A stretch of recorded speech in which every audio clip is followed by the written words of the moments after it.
भगवान बुद्ध के पुनर्जन्म के विषय में ओशो कहते हैं, यह जरा कठिन बात है, इसलिए मैंने कल छोड़ दिया था, क्योंकि इसकी लंबी ही बात करनी पड़ेगी, लेकिन फिर भी थोड़े में समझ लें। सातवें शरीर के बाद वापस लौटना संभव नहीं है। सातवें शरीर की उपलब्धि के बाद पुनरागमन नहीं है।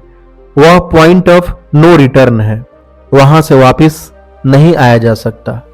लेकिन दूसरी बात सही है जो मैंने कही है कि बुद्ध कहते हैं कि मैं एक बार और आऊंगा मैत्रेय के शरीर में, मैत्रेय नाम से एक बार और वापस लौटूंगा।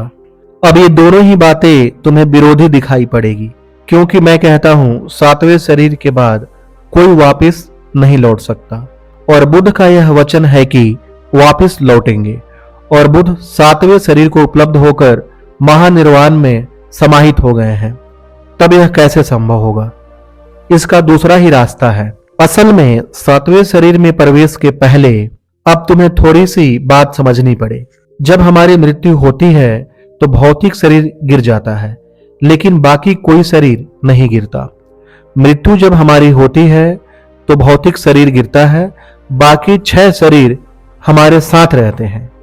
जब कोई 5वें शरीर को उपलब्ध होता है तो शेष 4 शरीर गिर जाते हैं और 3 शरीर शेष रह जाते हैं, 5वां, 6वां और 7वां। 5वें शरीर की हालत में यदि कोई चाहे तो ऐसा संकल्प कर सकता है कि उसके बाकी दूसरे और तीसरे और चौथे शरीर रह जाए, और अगर वह संकल्प गहरा किया जाए, और बुद्ध जैसे आदमी को यह संकल्प गहरा करने में कोई कठिनाई नहीं है, तो वह अपने दूसरे, तीसरे और चौथे शरीर को सदा के लिए छोड़ा जा सकता है। ये शरीर शक्तिपुंज की तरह अंतरिक्ष में भ्रमण करते रहेंगे। दूसरा इथरिक जो भाव शरीर है, बुद्ध ने अपने अनंत जन्मों की भावनाएं अर्जित की है, वे इस शरीर की संपत्ति है। उसके सब सूक्ष्म तरंग इस शरीर में समाहित है। फिर एस्ट्रल बॉडी, सूक्ष्म शरीर। इस सूक्ष्म शरीर में बुद्ध के जीवन की जितनी सूक्ष्मतम कर्मों की उपलब्धियां हैं, उन सबके संस्कार इसमें शेष है। और चौथा शरीर मनस शरीर, मेंटल बॉडी, बुद्ध के मनस की सारी उपलब्धि, और बुद्ध ने जो मनस के बाहर उपलब्धियां की हैं वह भी मन से ही है। उनको अभिव्यक्ति तो मन से ही देना पड़ता है। कोई आदमी 5वें शरीर से भी कुछ पाए, 7वें शरीर से भी कुछ पाए, जब भी कहेगा तो उसको चौथे शरीर का ही उपयोग करना पड़ेगा। कहने का वाहन तो चौथा शरीर ही होगा। तो बुद्ध की जितनी वाणी दूसरे लोगों ने सुनी है वह बहुत कम है। सबसे ज्यादा वाणी तो बुद्ध के ही चौथे शरीर ने सुनी है। जो बुद्ध ने सोचा भी है, जिया भी है, देखा भी है, समझा भी है, वह सब चौथे शरीर में संग्रहित है। ये तीनों शरीर सहज तो नष्ट हो जाते हैं, 5वें शरीर में प्रविष्ट हुए व्यक्ति के तीनों शरीर नष्ट हो जाते हैं। 7वें शरीर में प्रविष्ट हुए व्यक्ति के बाकी 6 शरीर नष्ट हो जाते हैं, लेकिन 5वें शरीर वाला व्यक्ति यदि चाहे तो इन 3 शरीरों के संगठन को अंतरिक्ष में छोड़ सकता है। ये ऐसे ही अंतरिक्ष में छोड़ जाएंगे जैसे अब हम अंतरिक्ष में कुछ स्टेशन, विराम स्थल बना रहे हैं। वे अंतरिक्ष में यात्रा करते रहेंगे और मैत्रेय नाम के व्यक्ति में वे प्रकट होंगे। तो कभी जो मैत्रेय नाम की स्थिति का कोई व्यक्ति पैदा होगा, उस स्थिति का जिसमें बुद्ध के ये तीनों शरीर प्रवेश कर सके, तो यह तीनों शरीर तब तक प्रतीक्षा करेंगे और उस व्यक्ति में प्रवेश कर जाएंगे। उस व्यक्ति में प्रवेश करते ही उस व्यक्ति की हैसियत ठीक वैसी हो जाएगी जैसी बुद्ध की थी, क्योंकि बुद्ध के सारे अनुभव, बुद्ध के सारे भाव, बुद्ध की सारी कर्म व्यवस्था का यह पूरा इंतजाम है। ऐसा समझ लो कि मेरे शरीर को मैं छोड़ जा सकूं, इस घर में सुरक्षित कर जा सकूं। जैसे अभी अमेरिका में एक आदमी मरा कोई 3 साल पहले, तो वह कोई करोड़ों डॉलर का ट्रस्ट कर गया और कह गया मेरे शरीर को तब तक बचाना जब तक विज्ञान इस हालत में न आ जाए कि उसको पुनर्जीवित कर सके। तो उसके शरीर पर लाखों रुपए खर्च हो रहा है, उसको बिल्कुल वैसे ही सुरक्षित रखना है, उसमें जरा भी खराबी ना हो जाए, उस समय तक हम शरीर की पुनर्जीवित कर सकें। अगर इस सदी के पूरा होते होते हम शरीर को पुनर्जीवित कर सकें तो वह शरीर पुनर्जीवित हो जाएगा।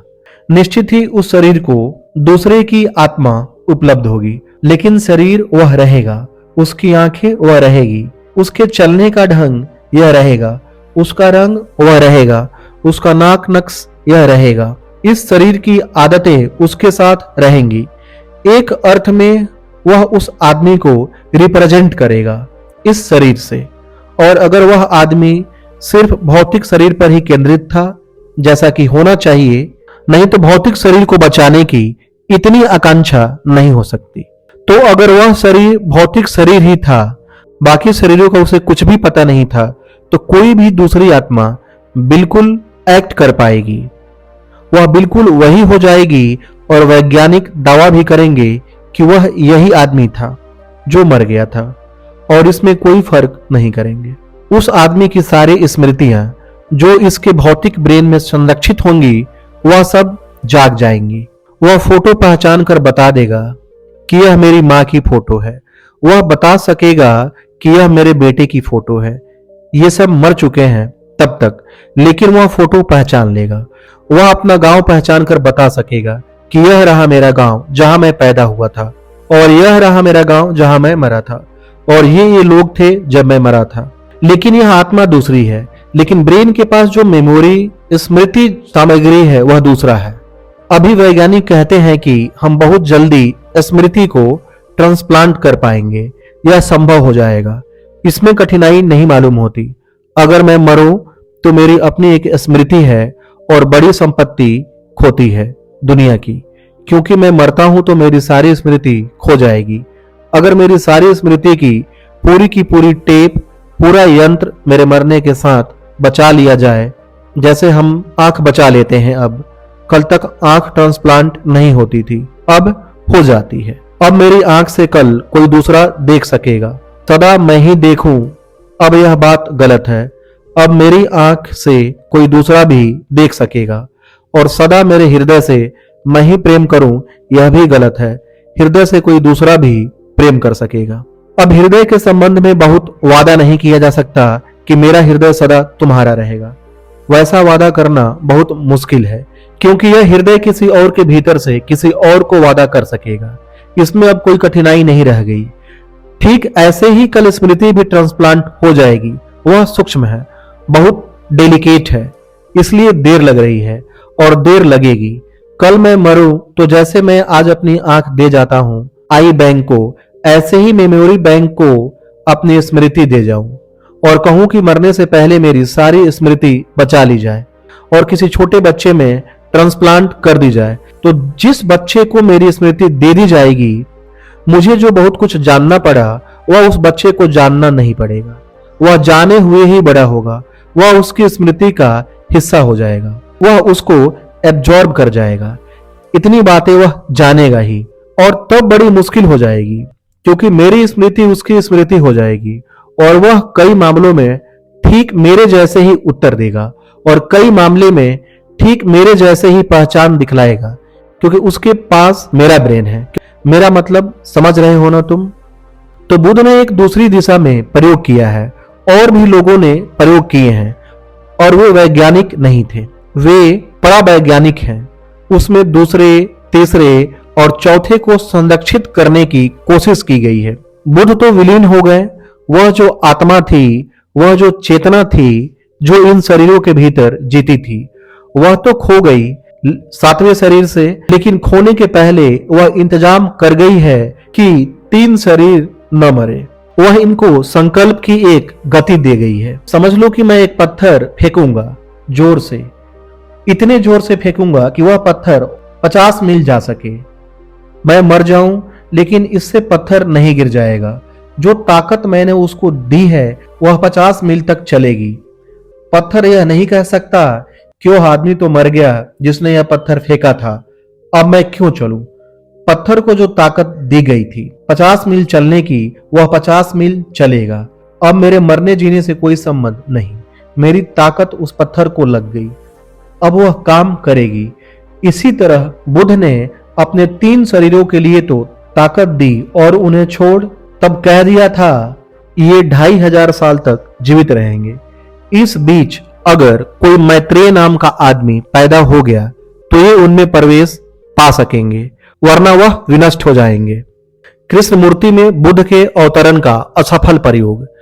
बुद्ध जो ताकत दे गए हैं उन 3 शरीरों को जीवित रहने की, वे 3 शरीर जाएंगे और वह समय भी बता गए थे कितनी देर तक, यानी वह वक्त करीब है जब मैत्रेय को जन्म लेना चाहिए। कृष्ण मूर्ति पर वही प्रयोग किया गया था कि इनकी तैयारी की जाए, वे 3 शरीर इनको मिल जाए। कृष्ण मूर्ति के बड़े भाई थे नित्यानंद, पहले उन पर भी यह प्रयोग किया गया था, पर उनकी मृत्यु हो गई। वह मृत्यु इसी प्रयोग में हुई क्योंकि यह बहुत अनूठा प्रयोग था और इस प्रयोग को आत्मसात करना आसान बात नहीं थी। कोशिश की गई कि नित्यानंद के 3 शरीर खुद के तो अलग हो जाएं और मैत्रेय के 3 शरीर उनमें प्रवेश कर जाएं। नित्यानंद तो मर गए, फिर कृष्ण मूर्ति पर भी वही कोशिश चली। वह भी कोशिश यही थी कि इनके 3 शरीर हटा दिए जाएं और रिप्लेस कर दिए जाएं। वह भी नहीं हो सका। फिर और 1-2 लोगों पर भी वही कोशिश की गई, जॉर्ज अरनडेल पर, क्योंकि कुछ लोगों को इस बात का, जैसे ब्लाउटस्की इस सदी में पराविज्ञान के संबंध में जानने वाली शायद सबसे गहरी समझदार औरत थी। उसके बाद एनी बेसेंट के पास बहुत समझ थी, लेडबीटर के पास बहुत समझ थी। इन लोगों के पास कुछ समझ थी जो इस सदी में बहुत कम लोगों के पास है। इनकी बड़ी चेष्टा यह भी कि वह 3 शरीरों को जो शक्ति दी गई थी उसके छीन होने का वक्त आ रहा है। अगर मैत्रेय जन्म नहीं लेता तो वह शरीर बिखर सकते हैं। उनको इतने जोर से फेंका गया था, वह समय पूरा हो जाएगा और किसी को अब तैयार होना चाहिए कि वह उन 3 शरीरों को आत्मसात कर ले।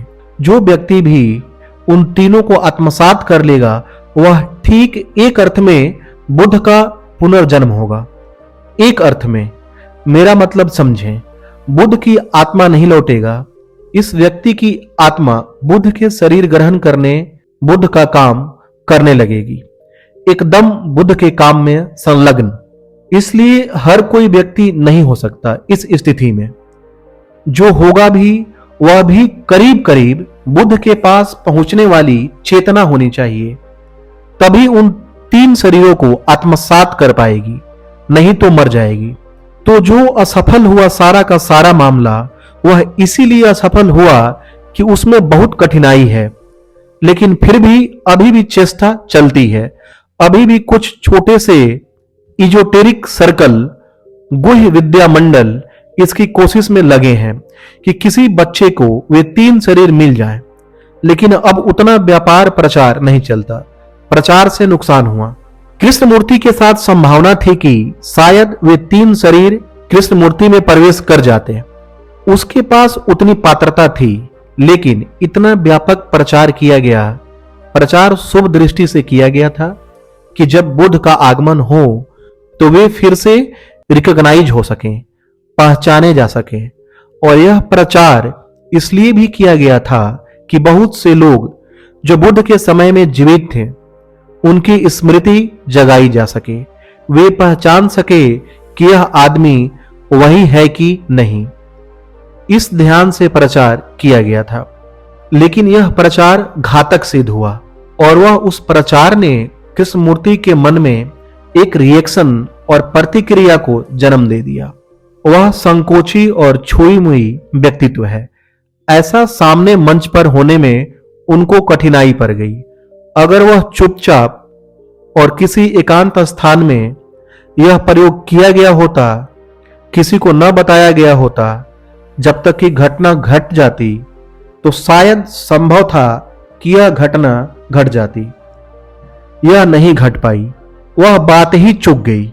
जापान में जब इस घटना के दिन हजारों बौद्ध भिक्षु इंतजार कर रहे थे कि कृष्ण मूर्ति आकर बस यह घोषणा करेंगे कि मैं कृष्ण मूर्ति नहीं, मैत्रेय हूं, और मैत्रेय के 3 शरीर उसमें प्रवेश कर जाते, पर ऐसा नहीं हो सका। कृष्ण मूर्ति ने सालों की मेहनत का क्षण भर में खत्म कर दिया। कृष्ण मूर्ति ने अपने शरीर के छोड़ने से इनकार कर दिया और इसलिए दूसरे शरीर के लिए जगह ही नहीं बन सकी। इसलिए यह घटना असफल हो गई और यह बड़ी भारी असफलता थी इस सदी की जो ऑकल्ट साइंस गुई विद्या को मिली। इतना बड़ा एक्सपेरिमेंट कभी इससे पहले नहीं किया गया था। तिब्बत को छोड़कर कहीं भी नहीं किया जा सका था। तिब्बत में बहुत दिनों से उस प्रयोग को करते रहे हैं और बहुत सी आत्माएं वापस दूसरे शरीरों से काम करती रही हैं। तो मेरी बात तुम्हारे ख्याल में आ गई, उसमें विरोध नहीं है, और मेरी बात में कहीं भी विरोध दिखे तो समझना कि विरोध होगा नहीं।